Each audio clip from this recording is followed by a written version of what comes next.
What's up, guys? It's Scotty. I'm not sure if you're gonna be able to hear this video with all the wind, but Gabby and Michaela are out here playing in the ocean. We are in Punta, Cana, Dominican Republic. We literally have to be in the room in about 10 minutes to eat our breakfast and set at the table and grab our shuttle back to the airport. We're gonna hit Houston and then back to Salt Lake City and then back to Idaho Falls, Idaho. This is our 11th annual reward trip called Success Club with Team Beachbody, and I don't really have a message to share on this video other than extreme gratitude.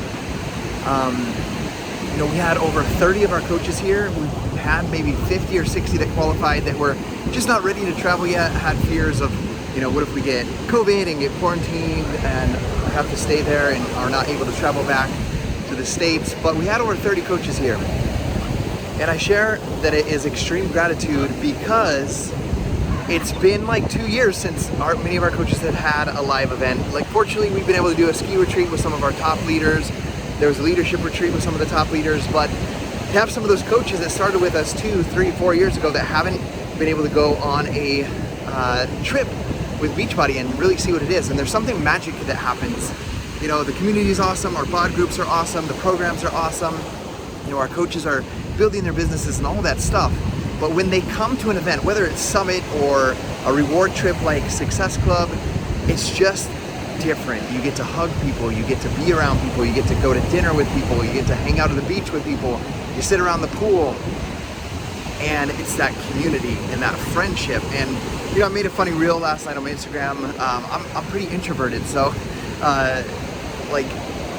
you don't have to be an outgoing, super loud person with a huge personality to be successful in Beachbody. In fact, the majority of our coaches are introverted, and we have some extroverted coaches that obviously make us have more fun. But it was just so fun to be surrounded by those people this weekend, those coaches that were here with us. And if you've been watching our stories, watching our YouTube channel, and you see that and you're like, man, I want to be a part of that, I want you to know that you have what it takes. You have the ability to stay consistent, to stay disciplined in working on your nutrition, on your workouts. And as you stay consistent and disciplined over time and work on believing in yourself and helping and serving other people, you will achieve anything that you believe is possible for you. And I want you to know that I believe that anything is possible for you. So this is my challenge to you guys to go after it. I hope to see you guys in Riviera, Mexico next year at the Unico and the Hard Rock. It's going to be amazing to be able to spend time with you, maybe your kids if you bring them as well, and just have an incredible time celebrating your success that's going to happen here in 2022.